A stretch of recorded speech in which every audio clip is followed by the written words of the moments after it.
Welcome everyone. I am Gautam from English Study Center.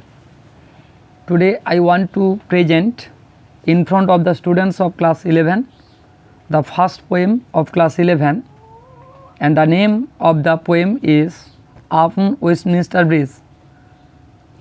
Now let us discuss the poem at a glance.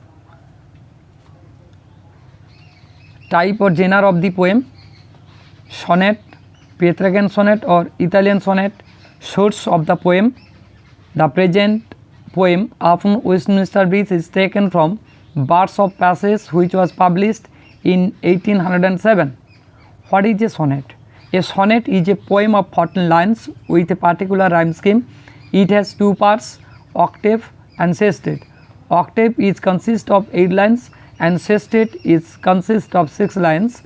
The rhyme scheme of the present sonnet or poem is ABBA, ABBA, CD, CD, CD.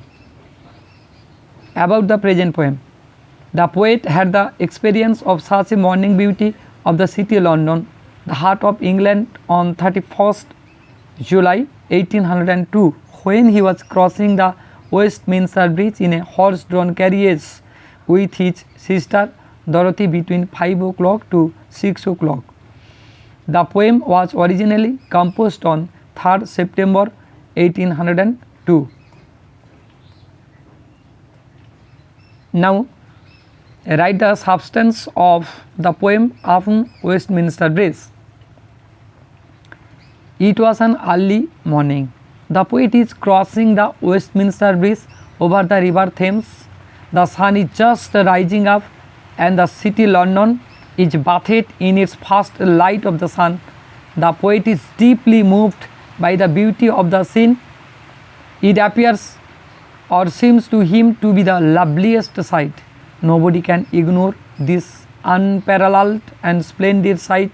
The poet thinks if anybody crossing the city is not fascinated by its beauty will be a person without aesthetic beauty or a dull of soul. The city seems to wear a dress of golden sunbeams. The city is quietly silent and clearly visible, as on that particular day it is free from fog and cacophony of vehicles. Even all is calm and quiet. Everything of the city, such as ships, towers, domes, theatres, temples, etc., is clearly visible.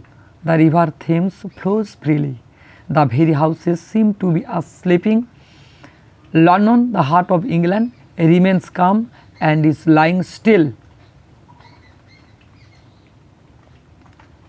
Now another question: Earth has not anything to show more fear. Explain the above line. Or, a sight so touching in its majesty. Which sight is referred to here? How does the poet describe the sight? 1 plus 4. The sight of the city of London as viewed by the poet from the Westminster Bridge is referred to here. The poet is deeply enchanted by the morning beauty of the city of London. It seems to him as the fairest of all earth's creations. This marvelous beauty floods the city, glistening in the brilliance of the sun rays. The city seems lying silent and bare, that is, devoid of the unnatural continuous sound of machines and chaos. It is thought or perceived in its true nature without the cacophony, where its man-made formations like ships, towers, domes, theatres and temples merge with the fields and the sky. The smokeless air and the peaceful atmosphere bring to the poet a deep sense of calmness and wonder.